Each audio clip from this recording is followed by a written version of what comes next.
Good evening students, welcome to SRS IAS and law academy.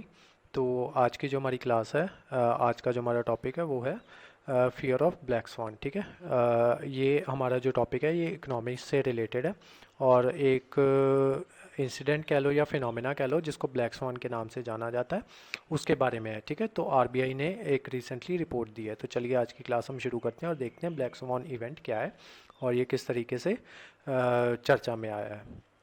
तो देखते हैं हुआ क्या है। Study bye reserve bank of India, जो हमारा रिजर्व बैंक है आरबीआई, उसमें एक स्टडी की गई है जिसमें एक पॉसिबिलिटी निकाली है कि जो कैपिटल आउटफ्लो है ना, कैपिटल आउटफ्लो मतलब कि जितना पैसा जो बाहर से आया था इंडिया में वो कैसे आया था, किस तरीके से आया था, वो भी मैं आपको बताता हूँ। कि has spoken about the possibility of capital outflow of the tune of dollar 100 billion from India in case of a major global risk scenario और अ ब्लैक स्वॉन इवेंट। ठीक है, तो जो आरबीआई है ना उसने बोला है कि ऑलमोस्ट जो 100 बिलियन डॉलर के जितना जो पैसा है वो इंडिया से आउटफ्लो कर सकता है। अब ये पैसा इंडिया में आया कैसे था, देखो जब कोविड-19 था ना, तो जो बाकी देश थे उन्होंने क्या किया कि उन्होंने ना अपने अपने इंटरेस्ट रेट जो थे वो कम कर दिए। तो जैसे यूएसए में इंटरेस्ट रेट बहुत कम हो गया, तो उन्होंने क्या किया कि वहाँ के लोगों ने क्या किया, या वहाँ के जो इन्वेस्टर्स हैं उन्होंने क्या किया कि उन्होंने लोन पे पैसा उठाया और उस पैसे को इंडिया में इन्वेस्ट कर दिया। ठीक है, अब उनको कम इंटरेस्ट पे पैसा मिला था और यहाँ पे इंडिया में जब वो इन्वेस्ट कर रहे थे तो उनको फ़ायदा हो रहा था। अब जो मेजर वर्ल्ड की इकोनॉमीज़ है ना, तो उन्होंने क्या किया है कि वो ना धीरे धीरे जो अपने इंटरेस्ट रेट है ना उनको बढ़ाए जा रही हैं। ठीक है, तो अब जब उस पर जो लोन लिया है उस पर जब इंटरेस्ट बढ़ रहा है तो उस पर क्या होगा कि जो आरबीआई ने पॉसिबिलिटी ये निकाली है कि ये जो ऑलमोस्ट 100 बिलियन डॉलर का जो पैसा था ना, जो रकम थी, ये आउटफ्लो हो सकती है इंडिया से। ठीक है, अभी ये पॉसिबिलिटी है किस केस में, एक ब्लैक स्वॉन इवेंट के केस में। अब देखते हैं कि ब्लैक स्वॉन इवेंट होता क्या है असल में। Black swan is a rare unpredictable event that comes as a surprise. ठीक है, ये एक ऐसा इवेंट होता है जो कि बहुत रेयर होता है। ठीक है, मतलब एज सच इतनी जल्दी आता नहीं है, ये बहुत रेयर होता है और ये अनप्रिडिक्टेबल होता है, मतलब इसको प्रिडिक्ट नहीं किया जा सकता और ये एकदम से सरप्राइज से आता है। And has a significant impact, और इसका इम्पैक्ट बहुत भारी होता है। ठीक है, ऑन सोसाइटी और द वर्ल्ड। ठीक है, These events are said to have three distinguished characteristics। ठीक है, ये जो इवेंट है ना इसके तीन कैरेक्टरिस्टिक्स हैं। सबसे पहले एक तो ये एक्सट्रीमली रेयर होगा। ठीक है, and outside the realm of regular expectations. ठीक है, हमने एक्सपेक्ट नहीं किया होगा ये इस तरीके से आएगा और एक्सट्रीमली रेयर होगा, हमारी एक्सपेक्टेशन से बाहर होगा। Second, they have a swear impact after the hit. ठीक है, इनके हिट के बाद एक स्फीयर इम्पैक्ट शो करेंगे। ठीक है, और उसके बाद जो तीसरा है, they seem to have probable hindsight when possible plausible explanations appear. ठीक है, तो जब हम देखते हैं ना कि जैसे हमने अब जब कोविड-19 आया था तो अब सभी अपनी स्पेकुलेशंस लगाना शुरू कर देंगे कि कोविड-19 आने का रीज़न क्या था। ठीक है, हमने क्या क्या गलतियां की। तो जो इसकी थर्ड जो एक्सप्लेनेशन है ना, थर्ड इसकी करेक्टरिस्टिक्स वो यही है कि जब इसकी बाद में एक्सप्लेनेशन निकाली जाती है ना, तब हमने ये देखते हैं कि ये ना हमारी आंखों के सामने ही हो रहा था लेकिन हमें पता नहीं था। ठीक है, तो ये जो लाइन है ना, प्रोबेबल इन हाइंडसाइट। ठीक है, तो इसका मतलब यही था कि हमारी आंखों के सामने ही हो रहा था लेकिन हमें पता नहीं चला। नेक्स्ट देखते हैं कि ये जो टर्म है ये ओरिजिनेट कब हुई। तो the black sworn theory was put forward by author. ठीक है, एक ऑथर है जिनका नाम है नसीम निकोलस तालेब। ठीक है, ये 2001 में एक थ्योरी फॉरवर्ड करते हैं जिसका नाम है ब्लैक स्वॉन थ्योरी। ठीक है, जो कि बाद में पॉपुलराइज होती है इनकी बुक में, जो कि 2007 में लिखी है उन्होंने। ठीक है, तो बुक का नाम नोट डाउन कर लो, ये बुक का नाम इंपॉर्टेंट है आपके लिए, black sworn the impact of highly improbable. ठीक है, और ये जो ऑथर है इसका नाम भी इंपॉर्टेंट है। ठीक है, नसीम निकोलस तालेब। आपसे जनरली आपने देखा होगा कि कोई आपके जो पेपर्स हैं उसमें बुक और उसके ऑथर के बारे में पूछ लिया जाता है। ठीक है, अब ये बुक इंपॉर्टेंट है किस वजह से, ब्लैक स्वॉन की वजह से, और जो उसके ऑथर हैं वो ऑटोमेटिकली इंपॉर्टेंट हो जाते हैं। तो ये बुक इतनी अच्छी तरीके से लिखी गई थी ना कि जो द संडे टाइम्स है उसने ना इस बुक को 12 मोस्ट इन्फ्लुएंशियल बुक डिक्लेयर किया था सिंस वर्ल्ड वॉर सेकेंड। ठीक है, वर्ल्ड वॉर सेकेंड के बाद जितनी भी बुक्स आई हैं उनमें से जो टॉप मोस्ट जो 12 इन्फ्लुएंशियल बुक्स हैं ना उसमें इसको इंक्लूड किया था। In his book Taleb does not try to lay out the method to predict such event. ठीक है, अब क्योंकि ये मेथड मैंने आपको बताया ना ये एकदम से बिल्कुल अनप्रिडिक्टेबल है और बिल्कुल रेयर है। ठीक है, तो इसको इस बुक में जो तालेब हैं उन्होंने इसका जो इसको प्रिडिक्ट करने का मेथड नहीं बताया, लेकिन उन्होंने ये बताया कि हम जो मान लो कि जब ये आ जाए, ठीक है, ये ब्लैक स्वॉन इवेंट हो जाए, उस टाइम पे हमें किस तरह की स्ट्रेटजीज जो है वो किस तरह की स्ट्रेटजीज बनानी चाहिए या उसको डील किस तरीके से करना चाहिए in the occurrence of black sworn event, ठीक है। ये वो बुक है जिसकी मैं बात कर रहा था, नसीम निकोलस तालेब ने लिखी है ये बुक, और ये बुक का नाम है the black sworn the impact of highly improbable, ठीक है। और ये देख लो, ये लोगों के रिव्यूज़ दिख रहे हैं, माइंड ब्लोइंग का मास्टरपीस, ठीक है।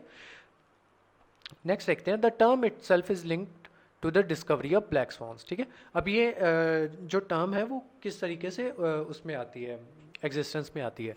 तो स्वॉन का मतलब आपको पता है ना, स्वॉन होती हैं वो वाइट कलर की होती हैं, ठीक है। तो जो यूरोपियंस थे ना वो सोचते थे कि जो स्वॉन्स होती हैं ना वो वाइट कलर में ही आती हैं, कब तक, 1697 तक। उसके बाद क्या होता है कि एक ना डच एक्सप्लोरर होते हैं, वो जो फर्स्ट ब्लैक स्वॉन है ना वो डिस्कवर करते हैं ऑस्ट्रेलिया में, ठीक है। उनको वहाँ पे फर्स्ट ब्लैक स्वॉन दिखती है। तो ये ना जो ब्लैक स्वॉन इवेंट है इसको एज अ मेटाफर डिराइव कर लिया जाता है, ठीक है।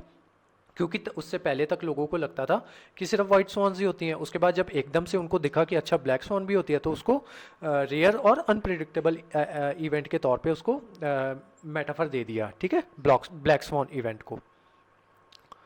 नेक्स्ट देखते हैं मतलब पास में ऐसे कुछ इवेंट्स आए हैं कि नहीं आए हैं, तो देखते हैं। इंटरेस्टिंगली तालेब्स बुक प्रीडेटेड इन 2008 ग्लोबल फाइनेंशियल क्राइसिस, ठीक है। जो तालेब की बुक थी ना उसने पहले ही वो कर लिया था कि जो ग्लोबल फाइनेंशियल क्राइसिस आएगा यूएस में, ठीक है। वहाँ पे क्या हुआ था, बूमिंग हाउसिंग मार्केट हो गई थी यूएस में, ठीक है। सडन क्रैश हो गया था, उनकी जो इकॉनमी थी एकदम से क्रैश हो गई थी 2008 में। तो जो तालेब की बुक थी उसने पहले ही प्रिडिक्ट कर लिया था। उसके अलावा ये जो फॉल ऑफ सोवियत यूनियन था, ठीक है, 1991 में हम देखते हैं सोवियत यूनियन एकदम से गिर जाता है। ये भी ब्लैक स्वॉन इवेंट में ही इसको कंसिडर किया जाएगा, ठीक है। किसी ने प्रिडिक्ट नहीं किया था कि इतना बड़ा देश, ठीक है, सोवियत यूनियन, जिसमें ऑलमोस्ट आधा जो आपका यूरोप है, ठीक है, और ऑलमोस्ट आधे से ज़्यादा जो हमारा एशिया था वो इसी के अंडर था, उसमें आता था आपके यूनाइटेड सोवियत यूनियन में, ठीक है। और वो एकदम से कोलैप्स कर जाता है। उसके अलावा जो टेररिस्ट अटैक हुआ था 9/11 वाला अटैक, ठीक है, यूएस में, ठीक है, वो भी एक ब्लैक स्वॉन इवेंट का ही पार्ट है, ठीक है। उसी की कैटेगरी में ये फॉल करते हैं। नेक्स्ट देखते हैं कि कोविड-19 जो था उसको ब्लैक स्वॉन इवेंट माना जाएगा कि नहीं माना जाएगा। जो तो बुक के राइटर है ना तालेब, वो कहते हैं कि नहीं, इसको जो हम इसको कंसिडर नहीं करते उसमें ब्लैक स्वॉन इवेंट में।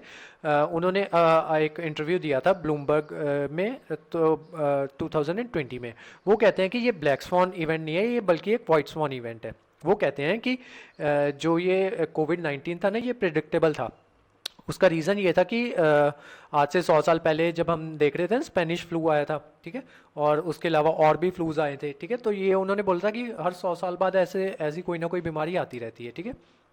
तो एक तो इस तरीके से प्रिडिक्टेबल था। दूसरा उन्होंने बोला था कि जो दुनिया के जो साइंटिस्ट थे वो पहले से ही प्रिडिक्ट कर रहे थे कि ऐसा कोई ना कोई इवेंट हो सकता है, ठीक है। तो बेसिकली हम ये जो है हमारा कोविड-19 है इसको हम ब्लैक स्वॉन इवेंट में कंसिडर नहीं कर सकते। अब देखते हैं कि आरबीआई का क्या कहना है। In the context of capital flow, the RBI report says that the capital outflow, particularly portfolios flow, are driven by global risk aversion and they are sensitive to shift in risk sentiment globally. अब देखो आगे पढ़ लो फिर बताता हूँ, इसको समझाता हूँ। If there is an adverse event like COVID type contraction in the real GDP growth or global financial crisis type decline in interest rate differentials, ठीक है। अब देखो मैंने आपको स्टार्टिंग में बताया ना कि जब यहाँ पे कोविड-19 आया तो जो इंडिया में जो बाकी देश थे उन्होंने क्या किया कि अपने इंटरेस्ट रेट कम कर दिए, ठीक है, क्योंकि उनको वो करना था, ज़्यादा से ज़्यादा जो मनी थी उसको वो करना था, आउटफ्लो करना था अपनी इकॉनमी में, ठीक है। उस वजह से उन्होंने क्या किया कि अपने इंटरेस्ट रेट कम कर दिए। अब जब इंटरेस्ट रेट कम कर दिए, वहाँ के जो इन्वेस्टर्स थे उन्होंने कम इंटरेस्ट रेट पे लोन उठाए और उसको इन्वेस्ट करना शुरू कर दिया इंडिया में, ठीक है। जिस वजह से इंडिया में क्या हुआ कि इंडिया में बहुत सी मनी का फ्लो हो गया, ठीक है, इनफ्लो हो गया। अब जो बाकी देश हैं वो क्या कर रहे हैं कि धीरे धीरे ना अपने इंटरेस्ट रेट इंक्रीज़ किए जा रहे हैं, ठीक है।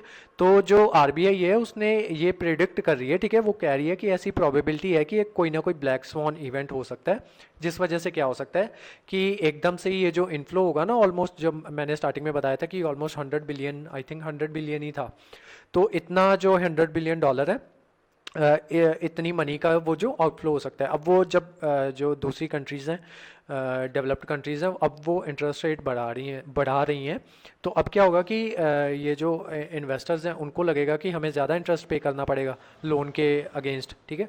तो वो क्या करेंगे, मतलब वो कर सकते हैं ऐसा, ऐसा आरबीआई प्रिडिक्ट कर रही है कि वो ऐसा कर सकते हैं कि वो जो यहाँ पे जो इन्होंने अपना पैसा लगाया था वो पैसा वापस खींच सकते हैं, ठीक है। तो यही आरबीआई ये कर रही है, प्रिडिक्ट कर रही है, ठीक है। तो ये सारा जो आगे की स्लाइड में है, वो हम ऑलरेडी डिस्कस कर चुके हैं। उसके अलावा ये जो रिपोर्ट है ये दी है आरबीआई के डेप्यूटी गवर्नर ने, जिनका नाम है Michael Debabrata Patra, along with Harendra Behera and Silu Muduli, ठीक है। इसका सिर्फ आपको ये पहला नाम इंपॉर्टेंट है, ठीक है, क्योंकि ये आरबीआई के डेप्यूटी गवर्नर है। The report call is maintaining liquid reserve to deal with event, ठीक है। अब जो रिपोर्ट कहती है कि जो हमें जो अपने लिक्विड रिजर्व्स है ना उनको मेंटेन करके रखना होगा, ताकि इस तरीके का अगर कोई ब्लैक स्वॉन इवेंट आता है तो हम उससे डील कर सकें, ठीक है। तो आज की जो हमारी क्लास थी वो यहीं तक थी। इस क्लास के जो नोट्स हैं वो आपको प्रोवाइड करवा दिए जाएंगे हमारे टेलीग्राम चैनल पे, और जो हमारे वेरियस कोर्सेज हैं उसमें इनरोल करने के लिए या उसके बारे में कोई भी इन्फॉर्मेशन लेने के लिए आप स्क्रीन पे दिए हुए नंबर पे कांटेक्ट कर सकते हो। तो आज की क्लास इतनी ही थी। Thank you so much.